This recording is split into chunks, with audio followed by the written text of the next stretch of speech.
ഇടുക്കി നെടുങ്കണ്ടം ഇരട്ടക്കൊലപാതകം നടന്ന പുരയിടത്തിൽ നിന്ന് അസ്ഥികഷ്ണവും വസ്ത്രാവശിഷ്ടങ്ങളും കണ്ടെത്തി. പ്രതി സജീവുമായി പോലീസ് പച്ചരട്ടിയിലെ വീട്ടിൽ നടത്തിയ പരിശോധനയിലാണ് അവശിഷ്ടങ്ങൾ കണ്ടെത്തിയത്. 8 വർഷം മുൻപ് കാണാതായ പിതാവ് മാത്യുവിനെയും സജി കൊന്നു കുഴിച്ചുമൂടിയെന്ന സംശയത്തിലാണ് പോലീസ്. നാടിനെ നടുക്കിയ ഇരട്ടക്കൊലപാതകത്തിന്റെ ഞെട്ടലൊഴിയുന്നതിനു മുൻപാണ് വീണ്ടും ഒരു അസ്ഥിയുടെ ഭാഗം കൃത്യം നടന്ന പുരയിടത്തിൽ നിന്ന് ലഭിക്കുന്നത്.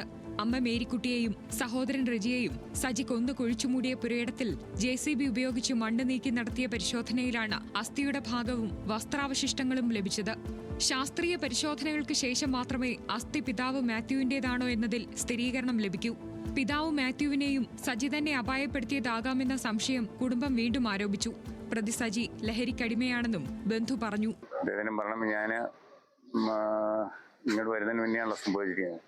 എന്നാലും ഇത്രയും ചെയ്യാന്നുണ്ടെങ്കിൽ അതുമായി ചെയ്താൽ ഒരു സാധ്യതയുണ്ടെന്നുള്ള സംശയം.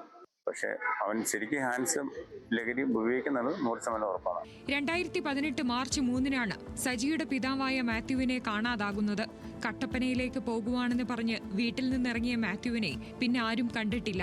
തുടർന്ന് നടത്തിയ പോലീസ് അന്വേഷണം തെളിവുകളുടെ അഭാവത്തിൽ അവസാനിപ്പിക്കുകയായിരുന്നു. മേരിക്കുട്ടിയുടെയും റജിയുടെയും കൊലപാതകത്തിൽ നടത്തിയ ചോദ്യം ചെയ്യലാണ് പിതാവിന്റെ തിരോധാനത്തിൽ തുടരന്വേഷണത്തിന് പോലീസിനെ നയിച്ചത്.